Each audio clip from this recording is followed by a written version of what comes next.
Hello, this is Gaurav Singh and welcome to the Akira classes. हमने पढ़ना शुरू किया था दिल्ली सल्तनत के बारे में, दिल्ली सल्तनत के बारे में, जिसमें हमने शुरू किया था स्लेव डायनेस्टी या गुलाम वंश। और हम गुलाम वंश के संस्थापक कुतुबुद्दीन ऐबक के बारे में पढ़ चुके थे। आज हमें कहानी शुरू करनी है कहाँ सर? अगले सुल्तान के बारे में, जिसका नाम है इल्तुतमिश। चलिए कहानी को शुरू करते हैं। हम पढ़ रहे थे दिल्ली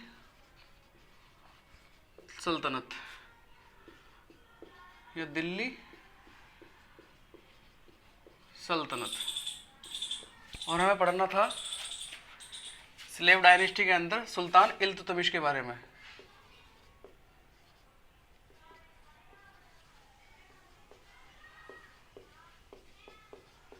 इल्तुतमिश जिसके शासनकाल रहा है 1211 से लेकर 1236 ईस्वी तक। हमें पढ़ना होगा स्लेव डायनेस्टी के अंदर सुल्तान इल्तुतमिश के बारे में, जिसका रूलिंग पीरियड रहा होगा 1211 से लेकर 1236 तक लेकर। और इसमें सबसे पहला पॉइंट ही लिखेंगे, Iltutmish is consider actual founder of slave dynasty. Iltutmish को ही गुलाम वंश का वास्तविक संस्थापक बताया गया है। इल्तुतमिश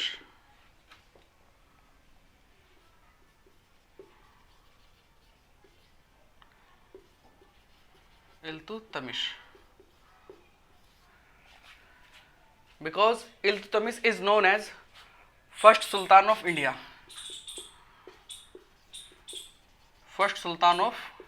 India, इल्तुतमिश को ही बताया गया है भारत का प्रथम सुल्तान।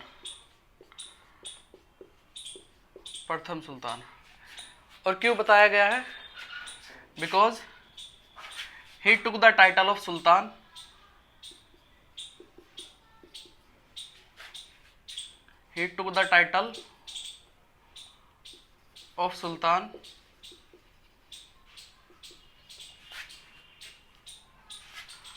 From Khalifa of Baghdad.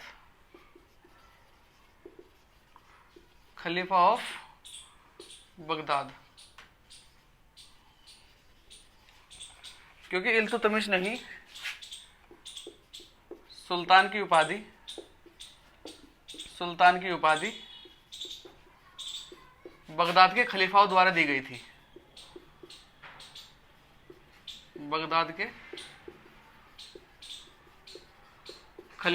गई थी। इसीलिए इल्तुतमिश को ही फर्स्ट सुल्तान ऑफ इंडिया या भारत का प्रथम सुल्तान कहा गया है। क्योंकि because he took the title of sultan from Khalifa of Baghdad, क्योंकि इसने ही बगदाद के खलीफाओं द्वारा सुल्तान की उपाधि धारण की थी। और खलीफाओं ने जो इसे सुल्तान की उपाधि दी थी, इसीलिए भारत का प्रथम सुल्तान ही कौन कहलाता है? इल्तुतमिश। और सुल्तान की उपाधि धारण करने के बाद इल्तुतमिश ने यह ऐलान करवाया कि अब से मेरे बाद दिल्ली सल्तनत में जितने भी शासक होंगे या जितने भी रूलर होंगे, वो सभी के सभी क्या लगवाएंगे? सुल्तान की उपाधि। और इसी सुल्तान सबसे बना है सल्तनत। कहने का मतलब इसी सुल्तान से बना है दिल्ली सल्तनत। इसके बाद इन 1215 ईस्वी में लड़ा गया है थर्ड बैटल ऑफ तराइन या तराइन का तृतीय युद्ध। और ये लड़ाई किस किस के बीच में गया है?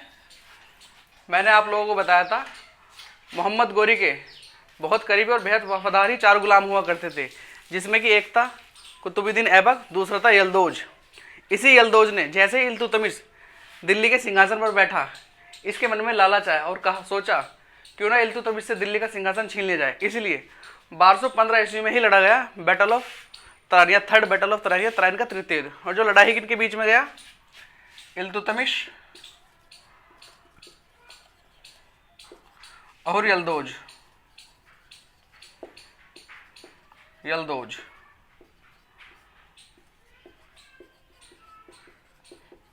और इन दिस बैटल इल्तुतमिश ने ही यलदौज के मंसूबे को पानी फेर दिया और in this battle Iltutmish defeated Yalduz, और यल्दौज वापस भाग गया कहाँ पर, गजनी पर। इसके बाद इल्तुतमिश के ही शासनकाल में एक बहुत महत्वपूर्ण घटनाएं घटी जिसे हम जानते हैं इन 1220 या 1220 ईस्वी में इन्वेजन ऑफ गेंगिस खान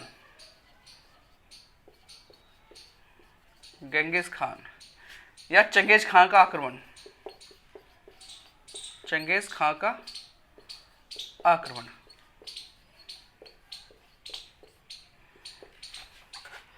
अब पहले से ये जान लेते हैं कि चंगेज खां को क्या जरूरत पड़ी थी हिंदुस्तान में आने की। चंगेज खां के ही छोटे भाई की हत्या जलालुद्दीन मंगबर्नी ने कर दी थी। जलालुद्दीन मंगबर्नी का ही पीछा करते हुए हिंदुस्तान की सीमा तक पहुंचा कौन, गेंगिस खान या तैमूचिन, वो सॉरी चंगेज खां।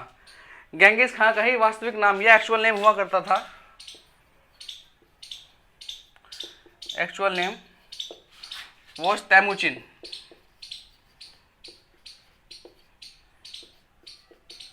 तैमूचिन, चंगेज खां का ही वास्तविक नाम हुआ करता था तैमूचिन। और इसी चंगेज खां जो था जलालुद्दीन मंगबर्नी का पीछा करते हुए हिंदुस्तान की सीमा तक पहुंचा, और जलालुद्दीन मंगबर्नी ने ही सुल्तान इल्तुतमिश के पास संदेश भिजवाया और कहा कि आप मेरे चंगेज खां के आक्रमण से सहायता कीजिए। और जैसे ये बात पता लगी चंगेज खां को, तो चंगेज खां ने भी इल्तुतमिश के पास संदेश भिजवाया और कहा अगर आपने उसकी चंगेज खां की मदद करेगी वो तो मरेगा ही, उसे तो खुदा भी नहीं बचा सकता, लेकिन उसके बाद मैं दिल्ली सल्तनत पर आक्रमण करके उसे तहस नहस कर दूंगा। और इतिहासकार ऐसा बताते हैं कि इल्तुतमिश ने अपनी सूझबूझ से काम लिया और बहुत बड़ा एक मंगोल खतरा होने से बचा, क्योंकि चंगेज खां एक मंगोलिया था जो कि चीन के ऊपर और रूस के नीचे एक मरुस्थलीय देश हुआ करता था। वहीं से आता था कौन, मंगोल, चंगेज खान। इसी के बाद दिल्ली सल्तनत पर होते होते बचा एक बहुत बड़ा मंगोल आक्रमण जिसे हम जानते हैं इन्वेजन ऑफ तैमूचिन या गेंगिस खान। इसके बाद आगे लिखेंगे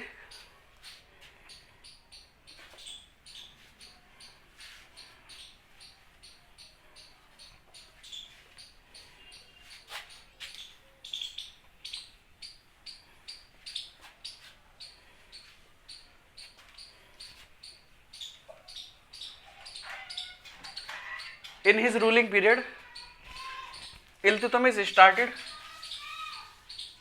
silver and copper coins।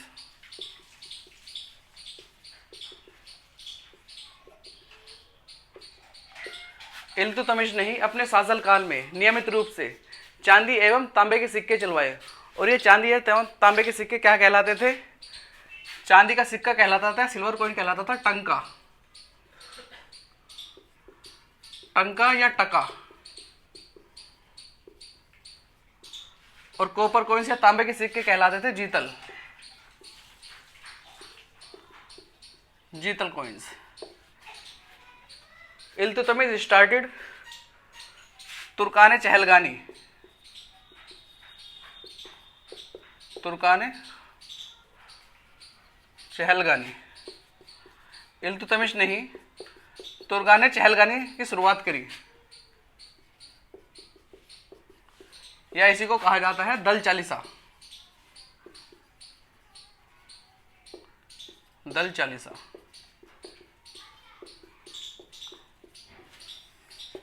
अब ये तुर्काने चहलगानी या दल चालीसा क्या होता है वो समझ लेते हैं। इल्तुतमिश के ही 40 वफादार सरदार या 40 वफादार लोग, उन्हीं का एक दल को बनाया और इसी से कहा गया तुर्काने चहलगानी या दल चालीसा। दिल्ली सल्तनत में सबसे पावरफुल स्थान हुआ करता था किसका, खुद सुल्तान का। और उसके बाद नंबर आता था वजीर, और वजीर के ही इक्वलेंट हुआ करते थे तुर्काने चहलगानी या दल चालीसा। ये डायरेक्ट रिपोर्ट दिया करते थे सुल्तान को, और उसी के बाद सुल्तान ने अपने आप को ज़्यादा पावरफुल बनाने के लिए ही स्थापना करी तुर्काने चहलगानी या दल चालीसा की। इसके बाद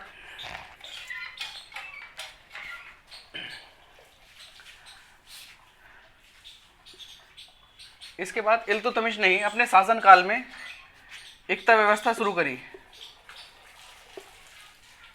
अब ये एकता क्या होता है, युद्ध में जीतने के बाद जो सैनिकों को प्रांत दिए जाते थे, प्रोविंस दिए जाते थे, वही क्या कहलाते थे, एकता।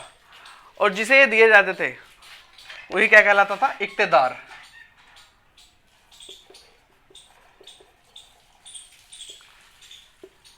इक्ता सिस्टम या इक्ता प्रथा, और जिसे दिए जाते थे वो कहलाता था इक्तेदार। और जो यहाँ पर टैक्स रेवेन्यू करेगा कर एकत्रित करेगा उसे कहलाते थे इक्तेदारी।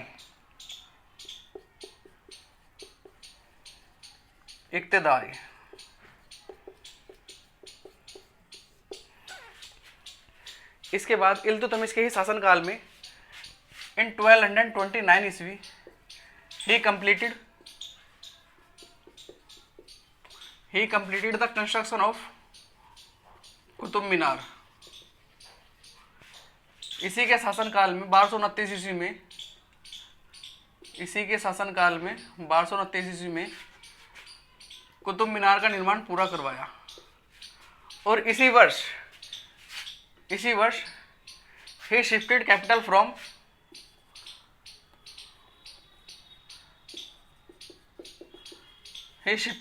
from Lahore to Delhi. और इसी वर्ष इसने अपनी राजधानी को लाहौर से दिल्ली स्थानांतरित कर दी। और इसी के बाद इल्तुतमिश हैड 4 सन्स। इल्तुतमिश के 4 लड़के हुआ करते थे, जिसमें कि इल्तुतमिश अपने चारों पुत्रों में से किसी को भी योग्य नहीं माना करता था अपना उत्तराधिकारी घोषित करने के लिए। एक बार इल्तुतमिश कालिंजर अभियान पर गया हुआ था, और उस कालिंजर अभियान पर चारों के चारों लड़के असफल रहे या विफल रहे। और उस कालिंजर अभियान को सफल बनाने में महत्वपूर्ण भूमिका ही किसने निभाई? इल्तुतमिश की एक पुत्री जिसका नाम हुआ करता था रजिया सुल्तान। और इसी बात को लेकर Razia Sultan declare his daughter as successor. इसीलिए इल्तुतमिश ने अपनी पुत्री रजिया सुल्तान को ही अपना उत्तराधिकारी घोषित किया। और इसके बाद इन 1236 इल्तुतमिश डाइड। और 1236 ईस्वी में इल्तुतमिश की मृत्यु हो गई। और जैसे इल्तुतमिश की मृत्यु हुई, इल्तुतमिश की मृत्यु होने के बाद इल्तुतमिश की मर्जी के खिलाफ ही इल्तुतमिश का एक पुत्र जिसका नाम था जलालुद्दीन फिरोज, वही दिल्ली की गद्दी पर बैठ गया। और जैसे ही दिल्ली की गद्दी पर बैठा, इसके बाद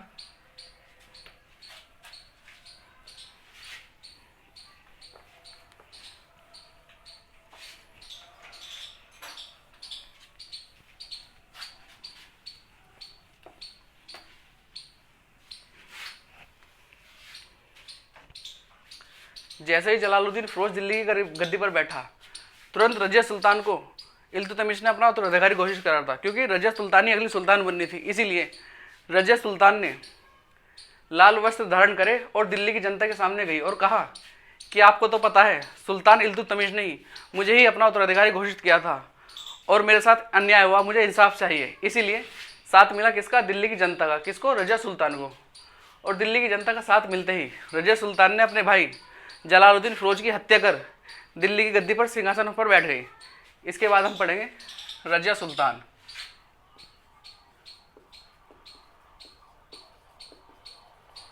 Razia Sultan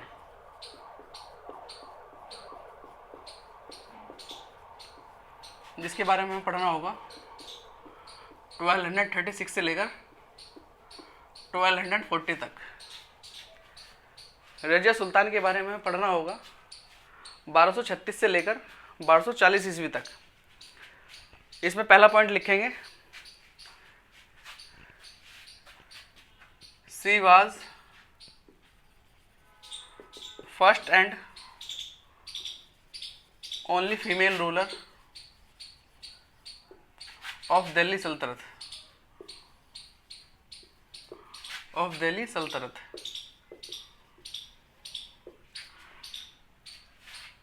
she was first and only female ruler of Delhi Sultanate. यह दिल्ली की प्रथम और एकमात्र महिला शासक हुआ करती थी। इसी के बाद जैसे ही रजिया सुल्तान दिल्ली के सिंहासन पर बैठी, इसी का एक भाई हुआ करता था, एक और भाई जिसका नाम था बहराम शाह।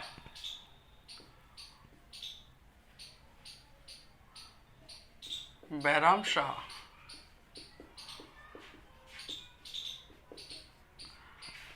शाह को यह बात नहीं पसंद आई कि रजिया सुल्तान दिल्ली के सिंहासन पर बैठे। और जिस समय रजिया सुल्तान दिल्ली के सिंहासन पर बैठी, उस समय टाइम में क्या चल रहा था? 13वीं शताब्दी। और 13वीं शताब्दी में भी एक मुस्लिम महिला जो कि दिल्ली की पूरी जनता पर शासन करेगी। और उस समय का इतिहासकार मिनाज कहते हैं कि जो पावर सुल्तानों की हुआ करती थी रजिया सुल्तान के शासनकाल में, वो इज्जत भी रजिया सुल्तान को नहीं दी गई थी। इसी के बाद आज की कहानी को हम यहीं पर रोकते हैं। आगे की कहानी को हम अगली क्लास में स्टार्ट करेंगे, अगली वीडियो में डाउट क्लियर करेंगे। अगर आप लोगों को कोई भी डाउट हो, कोई भी कमेंट हो, तो आप मुझे कमेंट बॉक्स में लिख सकते हैं। और अपने इस चैनल को ज़्यादा से ज़्यादा लाइक करें, सब्सक्राइब करें और ज़्यादा से ज़्यादा फॉलो करें। Thank you. जय हिंद।